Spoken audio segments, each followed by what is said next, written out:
soki Tshilombo asali mandat mibale na mboko yo nga na kolungwa congolais na kokoma rwandais wuti koyamba ye na États-Unis d'Amérique na qualité ya nani na esika na ye président Union africain bango bake koyamba président Afrique du Sud Ramaphosa or na minute oyo ye mutu azali président Union africain.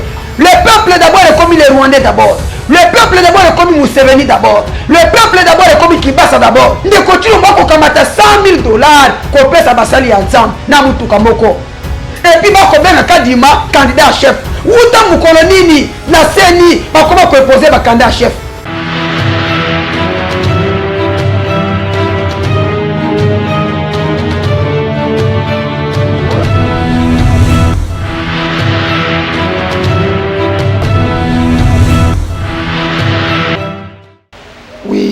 Nako se présenter les bandes konyoso bakula nangai ba o bayebinga ba ope bayebinga te kombo nangai ndeko Junior Mboma nazali coordonnateur ya place à la résistance Masina quartier 3 ndeko asala chipo ya mokonzi mboka Martin Fayulu pe David oyo asisaka bitumba ya Goliath na kati ya Kongo ezali ngai matondo mwana mboka na koloba na yo boyeke no peuple congolais faut aïe baké mabele oezaye mboka pe ezali aïe.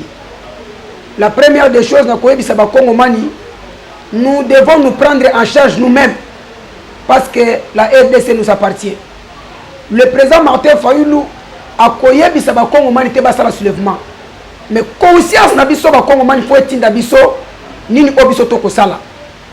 Mokonzi mboka sengi meeting mais biso ba Kongomani na komona pasi na kati ya mboka. Na komona nzaleza na kati ya mboka na komona minyoko ndenge baza koliko ndenge baza ko gorger ndenge bazali ko pasola batu na kati ya este ndenge ndeko Kibasa aza ko yiba mbongo ya bakongomani butu pe moyi soki ya solo ke mabele oza biso bako tungisa biso na ba marche bako intercaler biso na ba marche. Profitons cette occasion lokola ngobila andimi ke meeting esala na Sainte-Thérèse peuple congolais na sengi concert resala na sengi na yo olakisa keno ozali mwana ya Congo descendant ya Lumumba descendant ya Kimbangu to luka moyen ya kobunda pona ba valer ya mboka na biso pour que mboka na biso ezwa bosomi yango to ya kokita awa na kati ya chaîne ya Libération ya mama Océan de la presse congolaise ya kopesa sensibilisation ndenge boza komona mikolo nyonso tokolala te butu moi tongo pokwa tokosala sensibilisation ezali éveil to ko éveiller peuple a sa conscience peuple a yebake mboka komi na pasi tokotika te mboka na biso ekende na kati ya kokufa tokotika te mboka na biso ba occidentaux ba récupérer ngo mikolo nyonso yango toyelelo koyebisa ba peuple que le président Martin Fayulu a seni meeting pour la koyebisa peuple mais biso ba peuple to préparer meeting wana ekoma eloko mususu yango tokiti awa pona koyebisa bino keno mukolo ya samedi mukolo ya le 9 biso banso bana mboka esenge tozala wana eloko na koloba nango ezali nini soki tosali manifestation eke simbite bomonaka biso mabete bitumba nyonso bakendaka nango na bibundeli na maboko jamais batinda soda na front batinde maboko pamba soda nyonso tango bakotinde bitumba bapesaka munduki mais biso tobundaka bitumba oyo tozaka maboko pamba yango monaka ba policier nzala ya mboka oyo bamonelaka biso lelo oyo biso tokosala eloko pour que changement ekota to mettre fin ya ndeko Tshilombo na maboko tozana nini tozana eloko te siko soki toke tosongi tolongi te bokobenga biso banani tosengi na bino le 9 mokonzi ya mboka sengi meeting mais biso bakongomani toko multiplier meeting fade ekokoma eloko mosusu soki kaka mitema na biso efungwami soki kaka bato basoutenaka komba basoutenir na ye koyebisa bandeko na biso o basoutenaka komba ona kati ya Congo na yebisaka bandeko nanga mikolo nyonso ke mutambu batiaka esika moko te soki nyama nano akangami te mitambu batiaka banzela nyonso o nyama lekaka nyama lelo akoleka awa lobi akoleka wana te akoleka nzela mosusu sikoyo soko te mutambu na nzela moko aluki nzela mosusu akei okoboma bana na nzala or lelo soki nyama zoleka otie 4-5 mitambu okoyeba te place ni akoleka pour kinyama kangama nalingi naloba nie pona yango tocha motema na esika moko te bato nzela nde ezali biso bato balabala ezali biso bato bakobunda komba ezali nde biso il faut boyoka kabiso na sengi na bino bandeko nanga soki bopesi biso confiance il nous reste que un jour pour tokota na musala oyo tokota na combat oyo tosala eloko tosenga boluka moyen ya kocontacter biso tosala ba préparation na biso na ndenge oyo biso tosengeli ndenge omoninga awa na wut na bandaki na changu na mati lukunga awa ndenge omoninga na wuti lukunga na lukunga kuna etoki se kotoka na funda ndenge moko na mwamba pe ndenge moko manifestation pe sensibilisation eza kosalama na tous les 4 coins ya Congo et kosalama na changu pamba te soki changu akomata c'est parce que changu aza mama ya capital yende mutasini makamu nyoso yango komona changu eza toujours mouvement mais sensibilisation ekoleka na changu pamba te sensibilisation ekoleka bisika nyoso na koyebisa yo tango tosenga ki marche le 15 awa na kati ki ça to marche te mais bisika musu na ba province basala ki marche wana le 29 même moment c'est pour dire que non manifestation to sensibilisation ekoleka na kati ya changu pamba te ekoleka na territoire national bisika nyoso ba Kongo mani basali solution mboka na biso ekoya pona senité soki solution mboka na biso ya kapona seni depuis 1960 ti lelo 2021 61 après mais le peuple a so bosomi na ye soki toko tia mutema na seni nous resterons toujours des plairants soki toko tia mutema na seni toko tikala kaba toko tia mutu na maboko na maboko na mutu yango to yebisi Kongo mani longola na likanisa seni lelo yoki ndeko shola panzi poke mwana mboka ndeko shola komi koloba vérité ndeko tilo mbako kamata $100,000 kopesa basali ya nzambe na mutuka moko et puis bako benga kadima candidat chef uta mukolo nini na seni bakoma koposer ba candidat chef et sikoyo mwana mboka eloko bongo yoko tilo ngo mutema ke makamosolo kosama te wana selonga na lobi te soki to tcheli kaka mutema na seni rien va marcher dans notre pays et kosenga na ba Kongomani to luka eloko oyo e ko révolter peuple to luka eloko oyo e ko tombukisa batu s'il faut ko kita communauté internationale kita kata Congo akita poto lo solution mwana mboka mais pona makambo seni ngara ndimi yango te. Le message ya président Élu Martin Fayulu devant peuple le 9 message na yebo zana nini matondo mwana mboka na uti ko yebiso ke président Élu Martin Fayulu aza président peuple l'homme de 62% moi 3 provinces Beni Butembo na Yumbi oyo ba vote Martin Fayulu à 100% soki to kamata ka ba résultat wana aligaka koma na 90%. Mokonzi mboka azali citoyen azali homme d'état yende muto ako incarner ba valeur ya Congo yende muto simbi ba valeur ya peuple congolais. Mokonzi mboka Martin Fayulu azali éclaireur azali muto simbi mwinda na butu pote atambwisa batu azali lokola Mose na kata Israël. Mokonzi mboka akopesa discours na ye oyo esengeli pona ba Kongomani bayeba. Mokonzi mboka akolakisa biso ndenge nini mboka ekufi ndenge nini peuple za konyokama. Le peuple d'abord est comme les Rwandais d'abord, le peuple d'abord est comme Museveni d'abord, le peuple d'abord est comme Kibasa d'abord. Mwana mboka eloko bongo bakosi biso betidia bakotanga na wifi lele koma wapi bakosi biso bana bokola soso na 2500 soso ke wapi lelo Kibasa ye wana ayeko mon frère na koya biso ke eloko Kibasa lobi soki tozaka ba véritable congolais lelo bele totomboki ndeko Kibasa fundi chilombo na miso batu alobi nini mbongo ya ram yango ndeko sunga gratuité d'enseignement mais kala mingi tende ko chilombo lobaki na biso kisalume banda e komi ya kokata mbongo ya bato ba unité e koma mwana mboka na lobi na yo e ko simba te.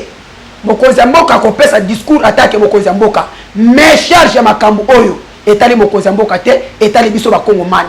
Mokonzi mboka a comprendre que ndeko Chilombo alingi ma makambo ya plan sortie de crise.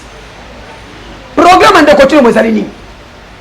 Wuta tango mokonzi mboka senga makambo plan sortie de crise ndeko Chilombo yebaka ke makambo mokonzi mboka matefala ko bazali na raison. Mais ali tolobaka ngona mose ya mokolo moko akoya kondima makambo wana soki tokomi na 2022 pour aloka glissement. Et puis lelo ndenge toza boyi akomi déjà ko asali yango déjà etikali a dénoncer yango tango tango ko dénoncer ngo akoluka makambo ya glissement. Or nous n'avons pas besoin de glissement. Akoluka glissement poto kenango wapi. Akoluka glissement na raison nini. Tango akoluka glissement mwana mboka na ebisio que la voix du peuple c'est la voix de Dieu. Wuti ko yamba les États-Unis d'Amérique na qualité anani. Na esika na ye président Union africain. Bango ba ko yamba président Afrique du Sud de Ramaphosa. Or na minute oyo ye mutazali président Union africain. Le lo ya ko bisa na lobi na yoke nyonso wana wako tuna ngai ekosimba te biso mutu na biso eza place moko makanza biso eza vers combat to sengi na bakongo mani bino bande konanga na diaspora na loba keloko mikolo nyonso na mashaka mote boye bake puissance ya combat na biso c'est vous ba uti ko tuna ye na France 24 batuniye pourquoi tu interdis des manifestations à votre pays ndeko tshilo lobi depuis que je suis là je n'ai jamais interdit les manifestations. Bazui image les 15. Ndenge bako beta ba journaliste. Ndenge bako kanga bako simba mokonzi mboka Martin Fayulu bilamba. Ba monaki ke aza dictateur. Yango monaki na Maison Blanche ba yamba ki était. Yango monaki na Maison Blanche ba bengana ki lokola ntaba lokola mbwa. Biso to ko accompagner de Kotilo Moté. Et puis je te dis que soki atika ka ba manifestation wana salama. Lelo mbela za awati. O eza conscience. Mokonzi mboka Martin Fayulu c'est un homme qui aime beaucoup les peuples. Et puis Mokonzambo Martin Fayulu, c'était l'envoyé de Dieu. Mutu ako senga ba marche na sanza moko mbala misato. Eza eli koloba ke no peuple réveille-toi. Lata bo pikiriki, lata ki mutu, lata ki kongomani, to lamuka, to kena combat pour que to botra bokonzi ko. Baloba kantimba na nzuzi babota mali bumu moko, me mutu na mutu azana likanisi na ye. Ndeko papa Tenti Sekedi wa Mulumba azaka mutaba marche ata mukolo moko te na moni na balabala et le coordonnateur numéro 1 le patron l'homme le plus valeureux le premier ministre incontournable incomparable na kati mboka Adolphe Muzito bako ndima ko bima na balabala pona ko yebisa mokili mobimba ke pouvoir oyo eza maboko ya batu mabe pouvoir oyo eza maboko ya bandoki ya badongolo miso ya bakadiampemba yango omoni to sali makambo wana pona kolongola eloko wana na mitu ya bakongomani. Merci beaucoup. Na répondre yo. Le président Eli Martin Fayulu tango ba yibi bokonzi na ye. La première des choses ba proposer azala vice-président na kati ya Congo. Fayulu boya avant nanu wana. Président Martin Fayulu tango toke ko voter na urne. Abibi na 62%. Kabila benga ye na kingakati.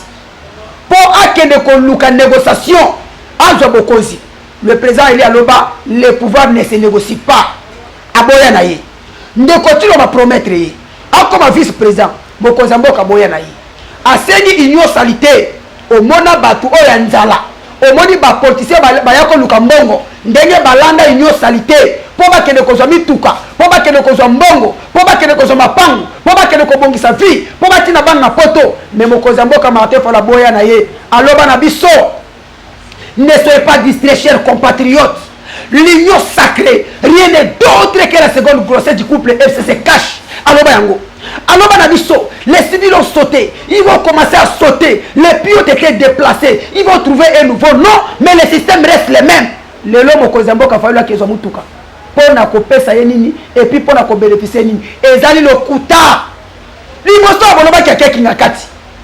Bolobi bakamone simité. Awe komika na mwana mboka toza quand même batu non toza quand même batu eza baloba vérité batika kokosa soki makambo zo simba te basenga ka bandon soki makambo zo simba te basenga ka excuse bokonzi mboka Martin Fayulu aza président de la République qualité na yeza ko la député te yonanga to vota ka Martin Fayulu yonanga na sambula to kenda ka poto voter Martin Fayulu résultat c'est quoi pesa résultat oyo satellite a pesa yonanga to ebiango falo que comme député pour le bani Adolphe Muzito le coordonnateur de la Muka oyebi qualité o yazalini oyebi ba compétence na ye oyebi ba puissance na ye akoke na parlement pour akomanani yango lokola ezalaki structure ya parti et kosenga te batika bongo yango batinda mi oyo baza kolobela valeur la peuple congolais na kati ya parlement mais pour nakoloba que non mokonzi mboka Martin Fayulu azwaka mbongo ya parlement to le premier ministre Adolphe Muzito wana izalo kuta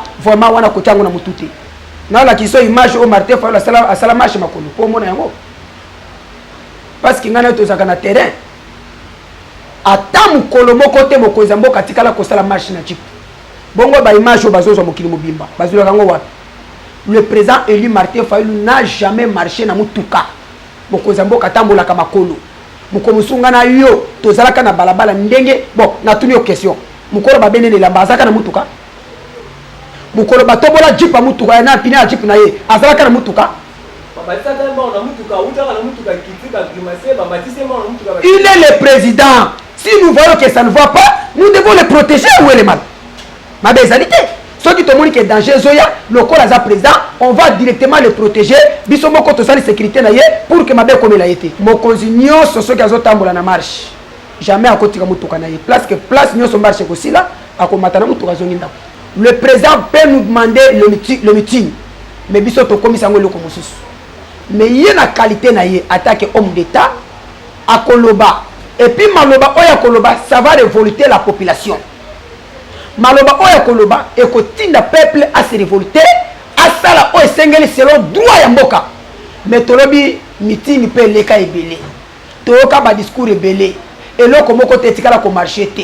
Lokola occasion et pesemeli biso to profiter nanzela makambo oyo nanzela meeting oyo eloko musuye ya poto mettre fin na makambo ndeko Chilombo yango na lobi na yo mwana mboka na sengi na ba papa nanga na sengi na ba mama nanga o ba soutenaka komba oyo bazaka na vision moko na biso ngonga ikoki ngonga yango yo papa nanga mama nangai toloba na munoko nini toko sala nini poto gagner bitumba na uti koloba noke jamais batinda soda na front sa munduki jamais batinda soda na front sans baïonnette.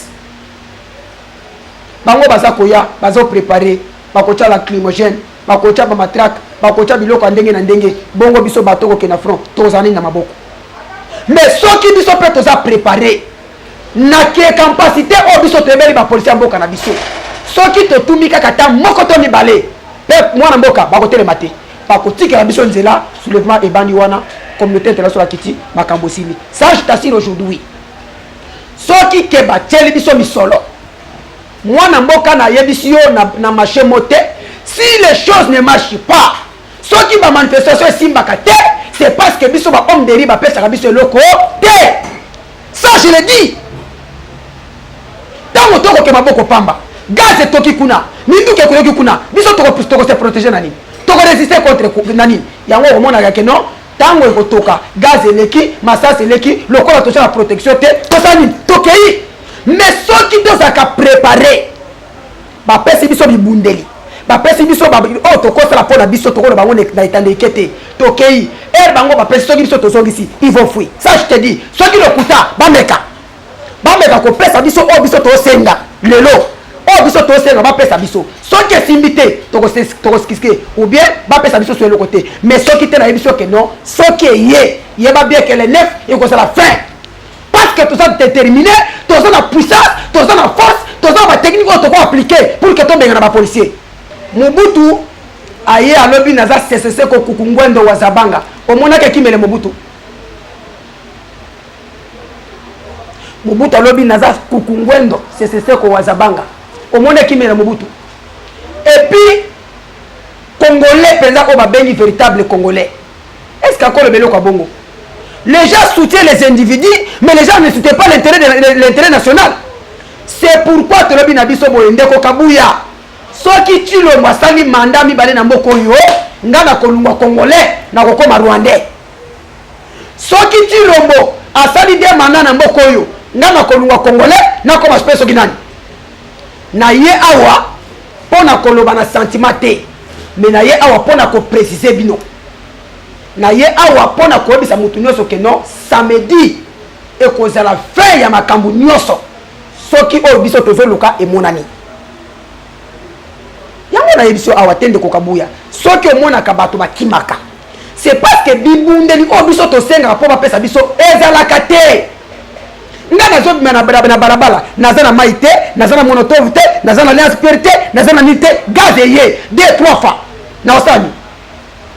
Mais ceux qui n'ont pas de protection, ceux qui sont nga nazongi sezui est-ce que ba hotelema à partir wana de soulèvement ko banda à partir wana soulèvement ko banda après to bandi ko sala ti okomona que non 2 jours c'est trop solution komona na makambo oyo 2 jours c'est trop to unjo telemela makambo ya transport awa pona lokuta na bango ya coronavirus to sala marche kaka ya 30 minutes ngobi la change to change te sikoyo so tolobi ke bakongo mani na mingi oyo biso tozali tobima na nzela to faire face contre bango et puis bakini yo kati lo bakotelema il faut fuir eloko ebebisaka makambo biso to preparaka kozanga misolo na kopesa exemple moko mokonzi ya mboka Martin Fayulu Madidi Aigle supérieur asengi ba marche mibale lieu de départ asengi yango eza wapi na quartier 3 na base nanga pourquoi ayebi force nanga ayebi force ya base wana mais tala nanu tozo préparer marche pour na kosala président azokita na quartier o biso tozali mais préparation moko ezosala te siko bazotina ba policier bien avant biso toza ba policier déjà baza bako ba récupérer déjà quartier to ko faire face na bango kondani yango mona kama makambo simbaka te mais soki toza ka préparer parle ba bien que président azokita na base junior zulanga ba élément oyo bakoki ko faire face contre ba policier to sala boy soka ba policier baye avant président kita oyoka sango e ko pesa ma ba policier ba okima combien de policiers to boto minduki wana chino babanga to bambele wa monde entier oyo su message wana RFI alobi yango ezaki na quartier 3 te siko ko sinya loka bongo ozomona keza loka pamba maintenant soki na zakana makoki boy pour na sala ko musu ville mobile ko ba parasier qu'est-ce qui va nous manquer to sengi na bino na confiance bozala kanango na bolingo bozala kanango je répète encore que soutien ya combat na biso c'est les diaspora soki mutani yango moi je suis le premier à kondimango bon mekana nous kokota makambo na biso oyo bon kota na makambo na biso oyo to sala oyo biso to sengeli soki esimite wana bo pesa biso faute mais soki te mama papa nanga zola nangai yeba bien que tango oyo ekoki ya ko mettre fin na bozo bande c'est une maman qui nous soutient beaucoup wana to ko boya ngote et puis lelo soki bato ebele ba komi ko comprendre ba réalité amboko oyo ezana nzela mama wana asunga kabiso mais lokola pe makoki pona yeza muke yango ne permetaka te poto ko na combat na suka mais bato motema ne yasa nango wana soki bazala ka 10 11 12 15 yeba bien que vraiment makambo ko simba mais pona meilleure audition na éviter soko za ma question ya musu ya ko pesa ngai bon to komi na suka numéro na ya téléphone par rapport ya balingo ko ba naloba ki na bango ke naza na téléphone te téléphone be banga banda kala auto ke 2 mois kimbamba la téléphone na tikala nango ka pona ko zo ba appel mais pona pesa bango numéro ya téléphone ezaka numéro nanga kala na change ka te eza plus 243 82 95 76 227 plus 243 82 95 76 227 vraiment bande konanga bo benga biso ezala butu pe moi poto meka ko mettre fin na eloko oyo na yebisi bino ke soki kaka bosali yango samedi boko benga mama Océan boko benga bande ko nyoso po bo pesa biso ba félicitations po bo pesa biso ba encouragement na ba préparation biso tozolo ko sala lelo yango na ye ko benga ba mama nyoso ba papa nyoso ba jeune garçon pe jeune fille oyo ba soutenir ka combat ya peuple ngonga ikoki total à côté to zokende total à côté to wuti total à côté to komi pe total à bipai to kokende pour to trouver solution mboka oyo mutu moko ta ko ya ko bondela biso na kati ya Congo mutu moko ta ko na kati ya Congo boxida to ba komi komondela biso ba Rwanda ba komi ba tête ya Congo ba Uganda ba komi ba numéro 1 ya Congo mais biso moko lelo nde to zaboy to na moni lobi image na Rwanda nani na Asia ba Rwanda ba kangi maser ba sale likayabu iloko bongo biso to ndimaka to kanga maboko to beta maboko tokota na église tokumisa nzambe non on doit mettre fin na makambo nyonso yango toye natikeli bino numéro na ngai nazana kimbambala na ngai telefone awa soki bobengi ngai bokozwa ngai ti tokenda kobunda bitumba nzamba kosunga biso